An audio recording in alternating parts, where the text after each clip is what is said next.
All right, hello my friends, and welcome to another episode of 30 Albums for 30 Years, 1964 till 1994, where we take a look and a listen to the most impactful albums between those years, 1964 through 1994, and we do it chronologically by release date. So the plan is 30 albums per year for 30 years. That's a lot of albums, 900 albums. So let's see if I can make it that far. I am your host, Jay Sweet. Now, before we begin today's show, I just want to give you an update on where we are with the program. It's been about 3 weeks since I launched the first episode, and we are now being heard in the following countries: Norway, Brazil, North Macedonia, Germany, Sweden, the Netherlands, and Vietnam. So that's very encouraging, and as long as listenership continues to grow, I'll keep broadcasting because I enjoy doing it. So today's episode, we're going to take a look and a listen to Meet the Beatles. That's the second Beatles album that we have reviewed for 1964. There are 4 in total. So Meet the Beatles, released in America January 20th, 1964. Let's get into it.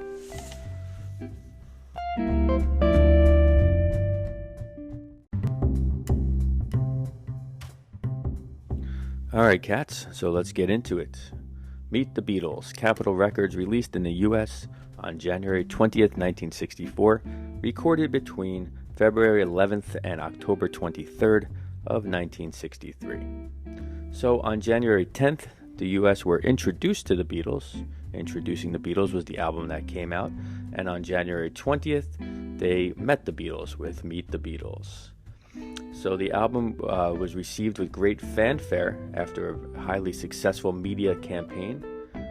Also coincided with a U.S. tour, and overall, Meet the Beatles was a monster success. It debuted at only 92 in the U.S., but after only 2 weeks, it was number 1 for 11 consecutive weeks, and it remained in the top position until it was knocked off by another Beatles album called the Beatles Second Album. That was the name of the record. So by 1990, the album Meet the Beatles has sold over 5 million copies. So enjoy Meet the Beatles.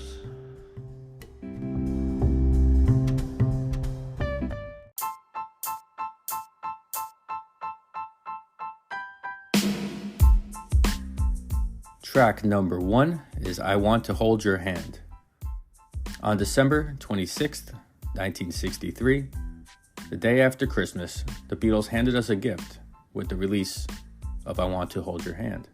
The track served as the Beatles' first number 1 hit in the US, and it's also the Beatles' best-selling single, with more than 12 million units sold worldwide. Written by John Lennon and Paul McCartney, one of the greatest writing teams ever, I Want to Hold Your Hand is rather simplistic musically and lyrically. Basically, it's a plea to get with a girl and to ask her to hold her hand. With the song's success, the Beatles spread their wings.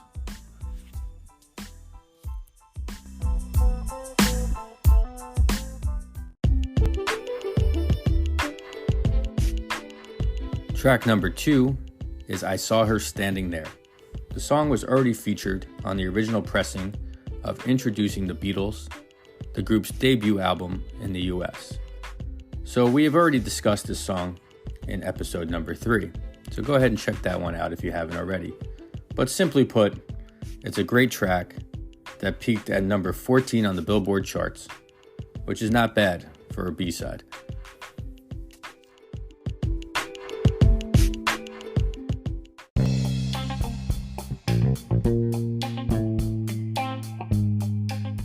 Track number 3 is This Boy. This Boy was initially written by Lennon and McCartney as a 3-part harmony vocal exercise, and also as a tribute to the American doo-wop groups that were part of the Beatles' inspiration. The tune was not a big hit at the time, but showed the group's range as singers and songwriters. So who loves this song? Well, this boy does. I'm pointing to myself. Enjoy.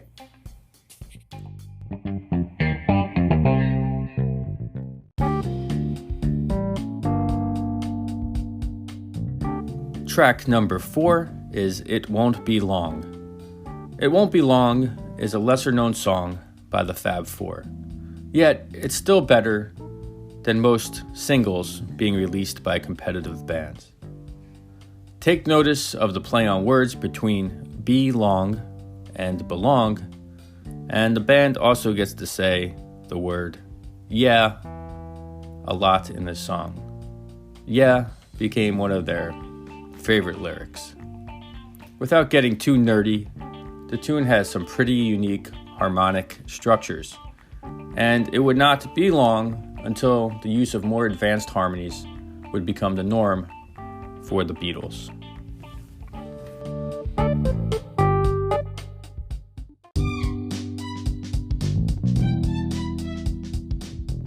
The next track is All I've Got to Do. Lennon wrote much of this one, and it was said to be inspired by Smokey Robinson and the Miracles. The verse has a pretty cool syncopated groove that was pretty unique. Syncopated means offbeat. And the band must have found it hard to recreate it because they never played the tune live. John Lennon has said that it was written specifically for the American market because the idea of calling a girl on the telephone was unthinkable to a British youth in the early 1960s.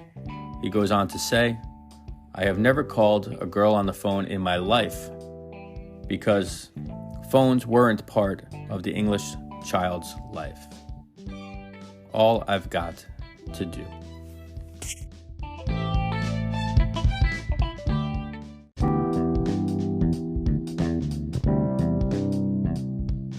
Track number 6, the final track of side number 1, is All My Lovin'.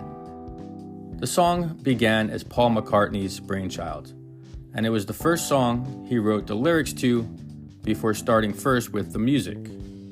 It's a pretty fantastic song, and despite never being released as a single, it was quite popular and reached number 45 on the Billboard charts. One striking aspect is the fast rhythmic guitar strumming of John Lennon. Also of interest is the shift into a country groove during the guitar solo. Lyrically, it's just another love song. They all have been so far. And at this point, the Beatles were not flying too far into experimental territory, but they later will.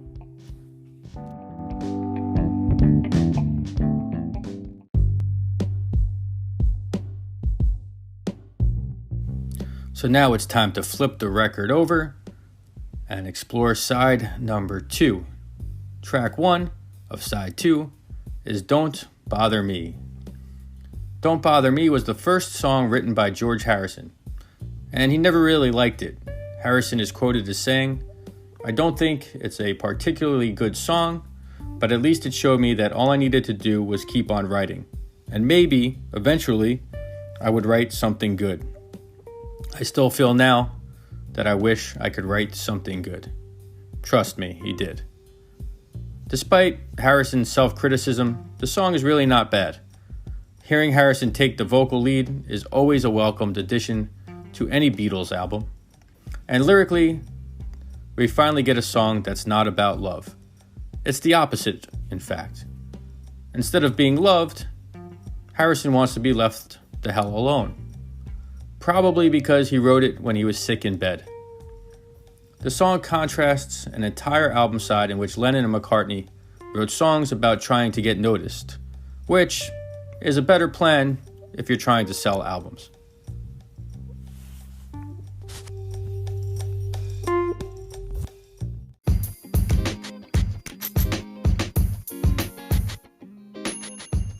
Track number 2 of side 2 is Little Child. The song is not the group's best work. It kind of just sits there on the album. And Lennon and McCartney actually wrote the song to give to somebody else to sing, quite possibly Ringo. But instead, McCartney and Lennon decided to sing it on the record. The best part of the tune is John Lennon's overblown harmonica, which he plays throughout the song, possibly to hide that the song is just not that strong and could have actually been written by a little child.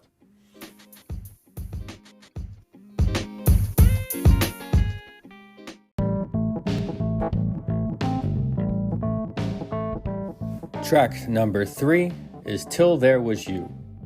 Till There Was You was the one cover song on the record. Meredith Willson wrote it for the 1957 musical The Music Man. The group often played the song during live sets, and recording a tune connected with an older generation seems like a strange choice for a band trying to establish a new sound. But they did it, and the recording of Till There Was You connects the Beatles to the Great American Songbook. The Great American Songbook is not an actual book at all, but an assumed collection of pop standards. The group handles the song relatively well. Till There Was You.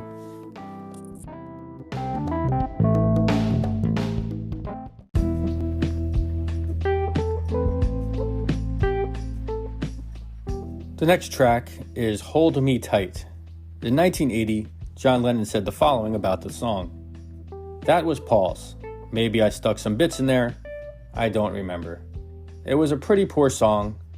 I was never really interested in it either way. He's not wrong. Maybe the group should have held the tune tight and not showed it to anyone. Hold Me Tight.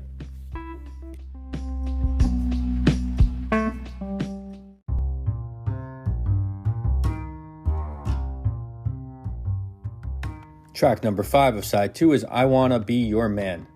The tune was a throwaway of sorts and was even given to the Rolling Stones. It's not a bad gift at all. It's almost as if they were saying, here, open this present. It's a hit single, so that now we can have somebody to compete with.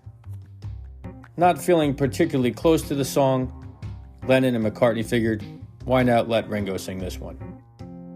I Wanna Be Your Man.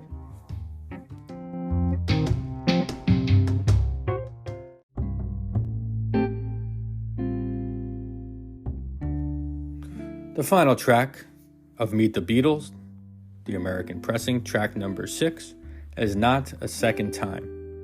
The tune is not a hit and not particularly memorable. George Martin plays the piano on this one, the incredible Beatles producer. The song does have a few nice chords hidden between all the fluff, but there really is no need to hear it a second time.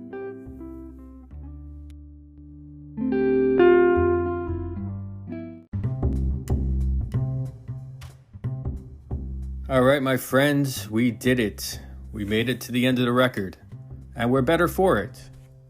So in conclusion, with Meet the Beatles, the group proved to America that they were by far the most talented of the early English invaders. People went nuts for the record and for the Beatles in 1964, which was warranted. And again, the album went 5 times platinum and sat at number 1 on the Billboard charts for 11 consecutive weeks. I want to thank you once again for taking the time to listen to this podcast. Let's keep the music alive.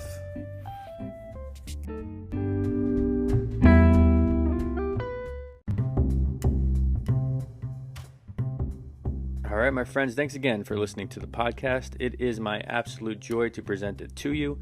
If you like what you've heard and want to learn more about the album or the show, you could check us out on social media or at the website 30albumsfor30years.com.